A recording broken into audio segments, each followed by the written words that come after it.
talk is on H1N1, which had created scare in everybody's mind last 2 years, and I'll take you back in those times, and we'll go through the first. This is the place where I'm working. This is my ICU, and can somebody switch off the light, please?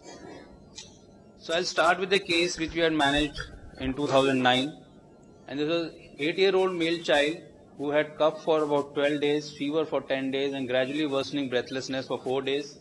He was tested in an accredited lab and which was positive for H1N1, and he was also taking anti-epileptics for the last 2 years. He had features of shock at admission. He had respiratory distress. His saturations were 85% with simple mask, and his chest had reduced air entry, but there were no crabs or onchi. This is the first X-ray. You can see it's not a good quality X-ray, but you can see fluffy shadows bilaterally equally distributed. So he was given fluid boluses. He was started on vasopressors. He was put on BiPAP with appropriate face mask interface. He was started on IPAP of 15 and EPAP of 8 centimeters, and antibiotics were also given. This is the second X-ray. Same thing. He is on BiPAP. He was doing all right for first 5-6 days. He was showing some improvement. Then he started with fever, with leukocytosis, with CRP rising, antibiotics revised, BiPAP reduced over next 5 days, and he was afebrile 5 days after the revised treatment was instituted, and he started taking orally. On day 7, while he was on BiPAP, when he has fever reappeared, he developed pneumothorax, which was drained, and then in view of the persistent tachypnea, even when he was off BiPAP, he still had tachypnea, and we were unable to wean him off the oxygen, and he had bilateral non-homogeneous shadows in the chest X-ray, so we asked for a CT chest, and you can see bilateral non-homogeneous opacities on both the, starting from the apex down to the basis, and there is peribronchial cupping. You can appreciate the thickening in the scan. So oxygen was weaned off at about 4 weeks. His cough continued even after discharge, and he was discharged on home nebulization. This was the X-ray at the time of discharge.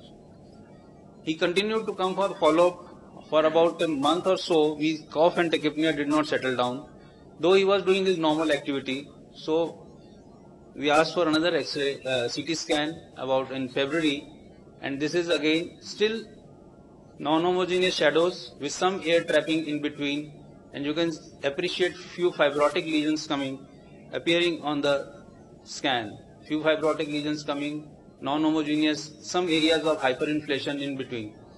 So this child is still coming to us for the follow-up and is on nebulizations. But incidentally, in December again, he developed a consolidation which was non-resolving type. He stayed with us for another 3 weeks, and we had a repeat scan, which I don't have right now. And again, that was showing the similar type of fibrotic lesions in the lung. So this child has probably developed H1N1 induced chronic lung disease. As you know, the first case is the pandemic. 2009 influenza was reported in a traveler from United States who came to Hyderabad. And in October, most of the parts of the country were involved, and the first casualty was reported from Pune in August. As you know a little bit about the virus, it is 3 types of influenza viruses belonging to Orthomyxoviridae family. Type A affects birds and then some mammals also, including humans. Type B for humans only, and type C. It is a type B and type A which are most significant illnesses and cause epidemics. And type A mutates very easily, and that was the cause of this pandemic. Structurally, it's a complex virus with lots of antigens, internal antigens, external antigens, and this is the change in these antigens that it causes problem for us as far as the epidemics and pandemics are concerned. Antigen drift is a phenomenon that occurs because of change in the hemagglutinin, change in these surface antigens, that is the neuraminidase and hemagglutinin, and this is because of the coding of the RNA for HA and NA, and that causes the point mutations and leading to drift. The major antigenic changes occur with the shift, that is called antigenic shift, when there is a reassortment of genes between the two types, serotypes, and leads to evolvement or the production of a novel mutant, that is the H1N1. So the clinical picture varies. So it is a typical influenza illness. It can be fulminant influenza or it can be complicated influenza. Typical influenza has an incubation period of about 6 days or so, and the fever usually occurs around 5 to 7 days, and then it reduces, and it is almost always accompanied by sore throat, myalgia, cough, coryza, and malaise. In children, combination of pharyngitis, headaches, and myalgia in a setting of epidemic is almost always positive, high predictive value. The subset of young children can also have GI symptoms like vomiting and diarrhea. The frequency, most of the children are below 5 years of age in one of the study from Australia, and similar pattern we see in India also. Fulminant influenza usually occurs in the pandemic conditions. It is usually occurs in a healthy individuals, primarily severe pneumonia leading to fever, cough, dyspnea, cyanosis, and there is a cytokine storm during this. Usually antibiotics are ineffective and leads to death. Complicated influenza occurs in elderly or young children. In young children, it may complicate asthma, it may present the child with fever or convulsions or encephalitis, or it can exacerbate the asthma. In adults, it can exacerbate the bronchitis, sinusitis, or COPD. In elderly, again, it can cause bronchitis or pneumonia. Diagnosis, we have a battery of tests available: rapid antigen tests, RT-PCR, virus isolation, and genome sequencing for the research purpose. Now, more important for children is all children are at a higher risk, especially if they have some associated pandemic. This was a study in Delhi, reported from Delhi, and this was between 95 and 97 the samples were collected, and they found that the RSV was responsible for the viral illnesses in 17%, followed by influenza in around 14%, followed by parainfluenza. So most of the viral causes of bronchopneumonia was because of the influenza virus. Similarly, this study from Lucknow, which showed that the virus was detected in 22% of the specimens, and 6% were influenza, 5% RSV, 5% parainfluenza, and followed by adenovirus.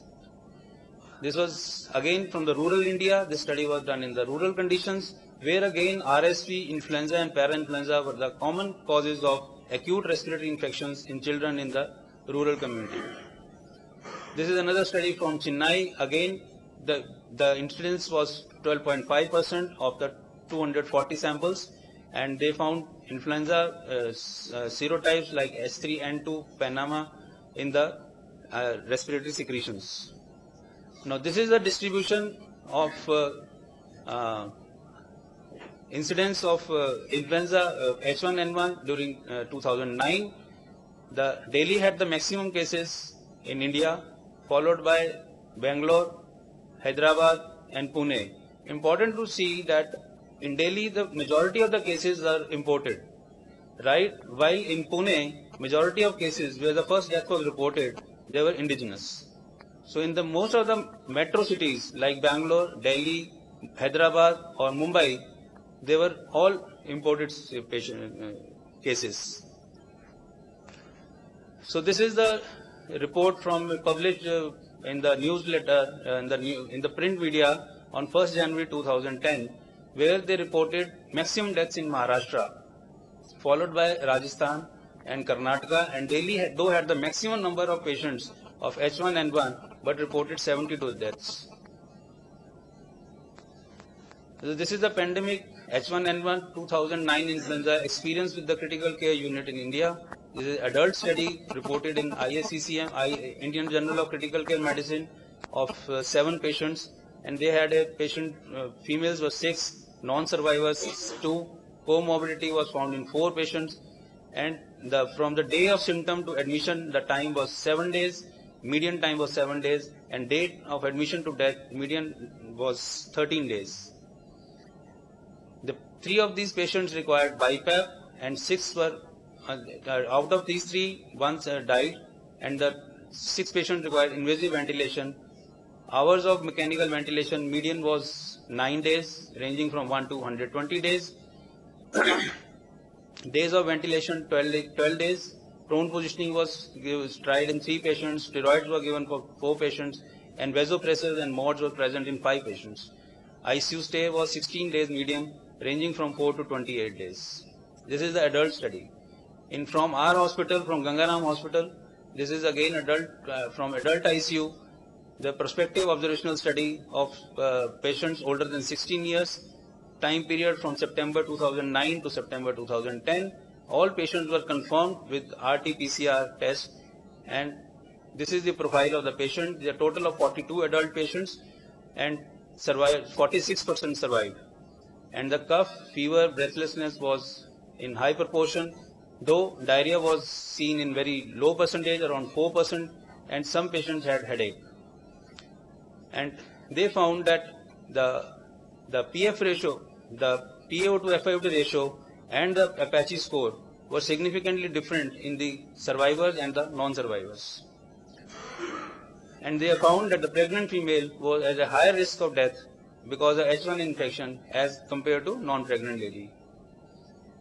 Presence of 2 or more comorbid conditions in the adult increases the odds ratio to more than 3 as compared to absence of comorbid conditions. This is a study from Australia, again published in Pediatrics 2011, from a period of June to August, that is the time when they have winters. They had 100 patients with, including 83 patients of H1N1 of 2009 variety. And there they had 83 cases, 33 months is the median age, less than 2 years was about 43% of patients, female dominance.